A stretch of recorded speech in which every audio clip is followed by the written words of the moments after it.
বিসমিল্লাহির রহমানির রহিম। প্রিয় দেশবাসী ও বাংলাদেশ জাতীয়তাবাদী দল বিএনপির সিনিয়র নেতৃবৃন্দ ও নেতা কর্মী ভাই ও বোনেরা, আসসালামু আলাইকুম।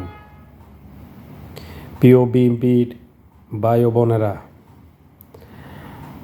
আপনারা আগামীকালকে যে জাতীয় সংসদ নির্বাচন অনুষ্ঠিত হতে যাচ্ছে, এই নির্বাচনকে আপনারা সহজভাবে নিয়েন না। আপনারা সতর্ক হন, আপনারা সতর্ক থাকেন, ভোট কেন্দ্রগুলি পাহারা দেন। ভোট শেষে প্রতিটা কেন্দ্রে ভোট পাই করে হিসাব করে তারপরে আপনারা বুঝে নেন কোনো ভোট যাতে জেলা পর্যায়ে, উপজেলা, ডিসি অফিস কোথাও নিয়ে গণনা না করতে পারে। আপনারা সেই দিকে সতর্ক রাখেন, সেই দিকে দৃষ্টি রাখেন।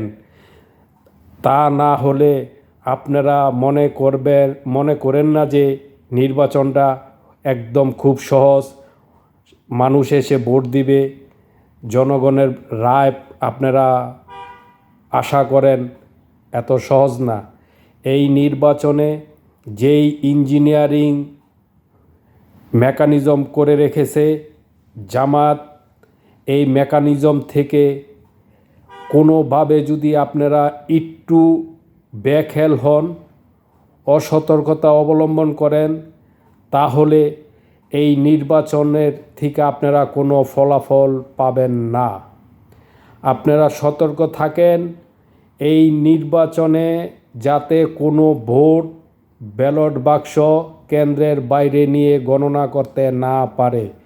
আর বিশেষ করে বোরকা বাহিনী, এদের উপরে আপনারা নজর রাখেন, এদের পায়ের দিকে ফলো করেন, এদের মুখমণ্ডলের দিকে ফলো করেন। কারণ এই বোরকা বাহিনী ছেলেরাও বোরকা পরে ভোট কেন্দ্রে যাবে জাল ভোট দেওয়ার জন্য। বিভিন্ন জেলায়, উপজেলায় আপনারা দেখেছেন জামায়াতের প্রার্থীরা কি পরিমাণ ব্যালট পেপার ছাপিয়ে রেখেছে এবং সিলও বানিয়ে রেখেছে। অতএব আপনারা সতর্ক থাকবেন, পায়ের দিকে খেয়াল রাখবেন কোনো ছেলের জুতা পরনে বোরকা পরেছে কিনা, শু পরে বোরকা পরেছে কিনা, কেস পরে বোরকা পরেছে কিনা, এইগুলা দৃষ্টি রাখেন। জামাত কি পরিমাণ ইঞ্জিনিয়ারিং করেছে আপনারা এর কল্পনাও করতে পারবেন না। কারণ ওদের প্রচুর অর্থ আছে, ওদের প্রচুর অর্থ ওরা বিলি করছে। কয়েক হাজার কোটি টাকা বাংলাদেশে বিলীন করছে শুধু এই নির্বাচনের ইঞ্জিনিয়ারিং করার জন্য।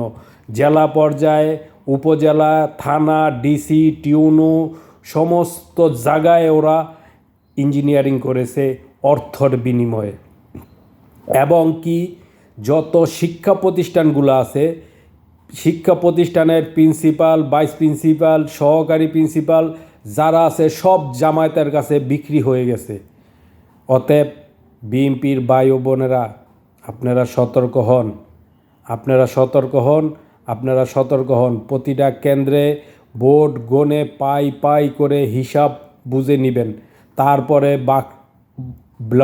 ব্যালট বাক্স বাহিরে যাওয়ার সুব্যবস্থা করে দিবেন। আগে ভোট গণে বুঝে নেবেন, তারপরে বাহিরে ব্যালট বাক্স যাওয়ার সুব্যবস্থা করে দিবেন।